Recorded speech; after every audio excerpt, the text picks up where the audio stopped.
Welcome back. It's week 8 of the show. You know it, you love it. It's trying to figure out what the heck is going on with this house so eventually we can fix it. I have some exciting news. This week I scrounged up what money I had left after purchasing this house and invested in this fine 4-foot level to help me figure out what's going on here. Whoa, let's rewind. All the way back in 2021, I created a photo series documenting 100 old row homes across Philadelphia. You might recognize these images from the thumbnails I've been using. I fell in love with the character of these old homes, and 2 months ago, I closed on my very first house. There it is. And now I have a little piece of Philadelphia history. When I first bought it, the listing said it was built in 1930, but after a little bit of research, I realized the house dates back to at least 1875. I took a big risk when I made an offer under asking price and waived inspections, and now we're discovering all of the many surprises that this house has in store for us. Now let's get back to playing with my new level. Let's start with the floor joists on the second floor. Interestingly enough, this is perfectly level. That's good news, right? Not so fast. When we look at the other side of these joists, right about here is level. And you can see the joists are definitely not level. It actually flattened out over there because the joists are sagging a little bit. So it's kind of a perk that it's flat over there, but on this side, definitely not level. Now let's look at our fine north wall that we've been talking a whole lot about. And it's kind of a similar scenario where we hold this up and hey, it's surprisingly level. But when we come to the other side of the wall here, some of the mysteries are revealed. We line it up on the left, get this level. That's not level at all. You can see here we've dropped about an inch. It looks like this end of the wall hasn't really dropped at all, but as we go over to that side of the wall, the sill plate underneath the wall has rotted out, so it's dropped and dropped and dropped. And it's just crazy how much this beam has deflected up here because of that, where it's staying where it was over there, and then all the weight from the second floor and the roof has just bowed this down as the support underneath has given out. Here is another observation that I kind of suspected, but now is confirmed. This beam used to run across and meet this column here. At some point, there was a renovation. They opened this up to change the stair, and instead of this beam bearing on the wall, now it's bearing on this column here. Unfortunately, there's nothing supporting that column in the basement. I'll show you in a second. But the result of that is that this header, if I hold that level, it's about a ½ inch high on the right side and low on the left side because this whole thing has sunk down because this doesn't have enough support. So let's look in the basement at this spot.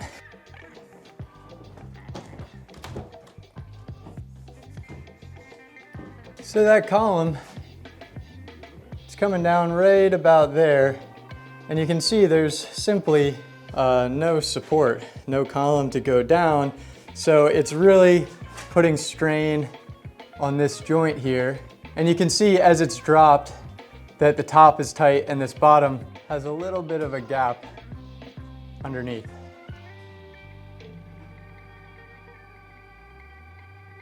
As if this series wasn't cool enough already, now we got lasers on the job. So let me show you my thinking here. So starting on this end of the house, you can see the laser level is right about aligned with the bottom of the top plate. So I think that this laser line represents where this wall was built to be. And now as we track it across the house here, you can see that just progressively it gets more and more out of level. The point at the end of the wall here, where it looks to be about 2 inches lower than it should be. So all of the information that I'm trying to gather here is really in service of obviously figuring out what to do about it. A quick note on why jacking this is a little bit more difficult than usual. Typically houses are framed with platform framing, which means the floor is carrying the wall above. Oftentimes you just build a temporary wall to support the floor and your wall will be supported as well. Then you can replace anything here. The problem is that this is kind of a weird hybrid construction. So it's not quite balloon framing, which is often what they used in the olden days, where the studs would run all the way up the height of the house. I've seen it called full frame before, where the studs have a big header on top, the joists sit on the header. You can see that these studs and this cross brace here, those are sitting right on this header. So if I do a temporary wall to support the floor, this wall is still taking the load of the wall above as well as the roof. Back here in the vestibule where we took up the tile last week, and I actually just had another contractor come in. I'm still just getting as many people as I can to come walk through the space, get quotes, get ideas from people. I'm gonna just use a hammer and chisel to see how much plaster I can get off of this wall, because I think exposing the brick in the vestibule would be great. Now, I know that using like a hammer drill with a chisel bit and just kind of chipping away at this would be so much faster and better, but at this phase of the project, I don't want to be making a ton of noise. And also, I'm not really going to get a proper dumpster until I have my building permits. So because of that, a lot of the demo here is slow going. Just as I was about to gear up, I just noticed something that was kind of interesting I want to show you. This is where we had all this termite damage. This was all kind of plasterboarded in. And I knew that this stuff was newer, even this wall here, because it's plasterboard rather than plaster on lath, or it's basically drywall from like, I don't know, the 60s or 70s. And I just realized that this baseboard actually continues, back through this vestibule. I totally thought that this vestibule would have been original, and maybe they reframed it and took off the plaster and replaced it with drywall, but it actually looks like the original house didn't have a vestibule at all. So kind of interesting. Now back to getting this plaster off of the brick.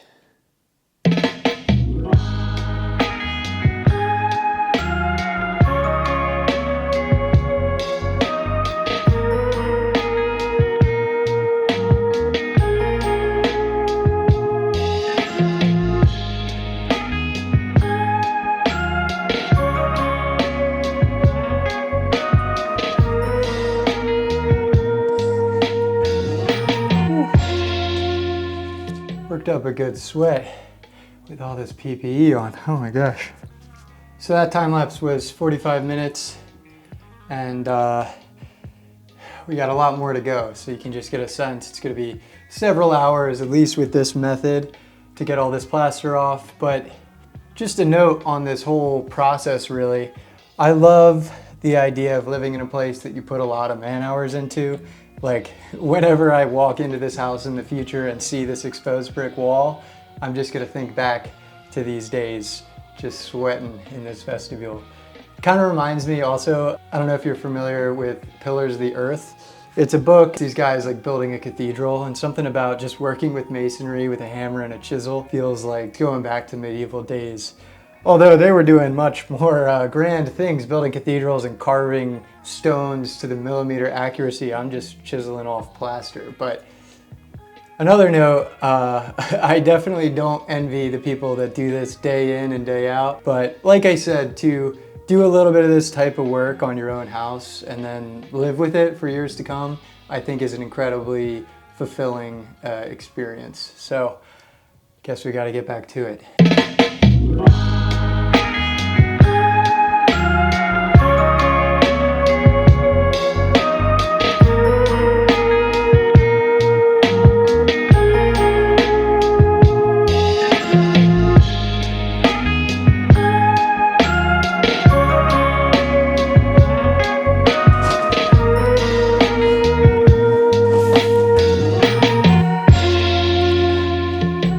Couple hours, so maybe 3 hours total on this wall, and oh my goodness, I'm still young, 27, but I know I'm gonna be feeling this for a couple of days. Just the number of hammer swings and the vibrations through your body.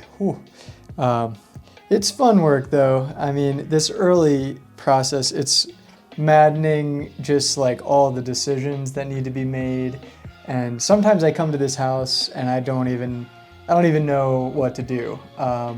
So just to have like a nice project to keep me busy for a little bit while I'm waiting for permits, waiting for things to come together, has been, it's been nice. So yeah, covered in sweat and I don't know, mortar dust, plaster dust. And it's nice to have a little time to think when you're just swinging a hammer at a wall. I want to share some more thoughts on buying this house. So as as all this damage has been uncovered, it's starting to look like this isn't going to be a good decision. But let me explain. So if I was like a house flipper or something, it's like I'll probably end up spending enough money that I'm like breaking even on the end value of the house. You know, maybe if we get lucky, it'll be a little bit more valuable just because I've put in a lot of my own time and effort.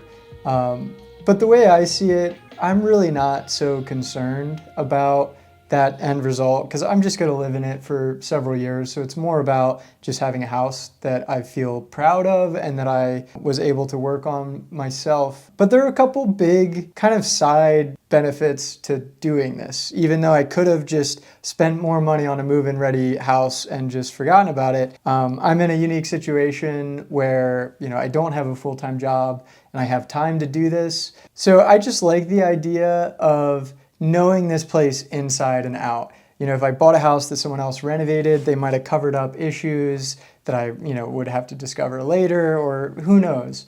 And this way, I get to see all the walls opened up, I get to see all the systems installed, I get to know how everything works. So I think that'll save me some money in the long term, just that I'll know if something's leaking, you know, I'll know what it is. Then another value is just the construction experience and to fulfill this dream. I mean, being able to renovate my own house, it's something I've always wanted to do. Even if I don't make a bunch of money doing it, it's still going to bring me immense joy. And from my experience of doing projects around my current apartment, I just love the feeling of spending a lot of time on something and then living with it and looking at these projects and remembering how much, you know, fun it was to get all this plaster off of this brick wall. So those are just some of the thoughts that have been going through my head as I've been taking the plaster off this wall. And now that I've rested up, I guess I gotta get back to it. I just had one more thought too before I get back to work. Maybe I'm just procrastinating, but another value to this house that I'm really, really excited about is having this start on YouTube. I made, I don't know, like a video every month last year, and no one saw them. I would spend like a month on a video.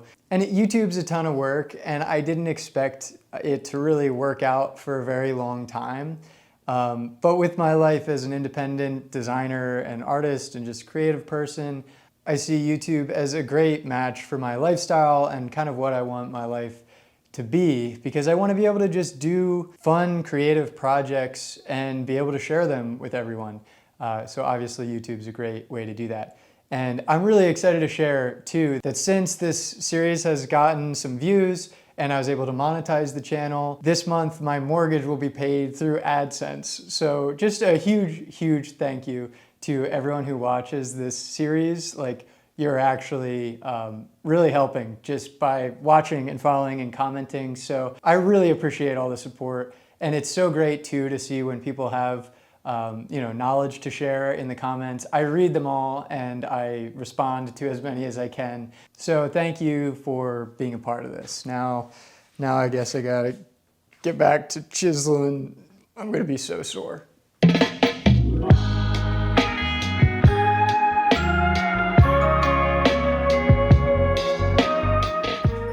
So this is as much as I could get done in a day, just a little bit to take care of. A couple interesting things. One, we have some wood that's kind of embedded in the brick there. This is, on the other side of this, there's a little shared alleyway, and that wood is probably the ceiling framing. And then both houses actually cantilever over the alley and they're above.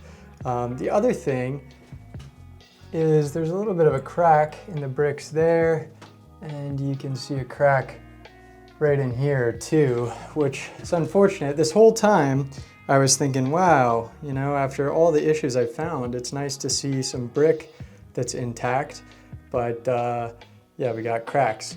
I checked the foundation right down below here to see if there were any issues, and everything seems pretty level down there, so I'm not too worried about the cracks. But I'm curious what caused these cracks. So if you have any ideas, let me know. Good morning. Well, it might not be morning for you. Good evening or good night. But for me right now, it's morning. It's September 18th, 9 a.m. And I have good news and I have bad news. So late last night, I received an email that L&I has reviewed my plans. So they were good by their word of reviewing the plans in 5 days with the accelerated plan review fee that I paid. So that's the good news, but the bad news is the contents of their review. Before getting into the bad news, there's like maybe some slim good news. That there weren't a ton of comments on the architectural work. There wasn't anything big that they called out. They asked for just some more details on how the third floor addition is connecting to the existing house. That's fine. The bad news, this is my fault, really. I need zoning permits. So for some reason, I thought that zoning was only required when you're changing lot coverage. So that was an oversight on my part. So what that means is I need to submit for the zoning permit. It takes 20 days usually, or I could pay another $1,000 for them to get it done in around 5 days.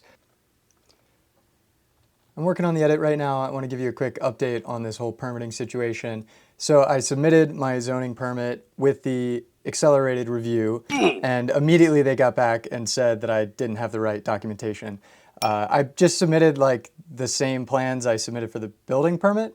And they sent me some good resources on what the plans are supposed to look like, so I drew that up and I just resubmitted it. So if all goes well, I'll have the zoning permit in 5 days, but maybe 10 if there's an additional review in the middle of that. Then I can use that to update my building permit application, wait another 5 days, and maybe have my building permit. So best case scenario is 10 days before the building permits are all ready to go. Could still take longer than that, but let's hope for the best. I finished up with the rest of the plaster at the top of this wall, and the next step is kind of just scraping away as much of this excess as I can, and it just flakes away into dust. And then once they're a little bit cleaned up, I can acid wash the wall, which will really help the red brick pop, and then the final step will be a clear coat eventually, or like a sealer, so that it's not kind of dusty and flaking away. So all in all, I think it looks pretty good. I decided to do a little bit more of my favorite thing, exploratory demo. This is on the 3rd floor, right above where that beam is all rotted out. And I found this cool old wallpaper in here.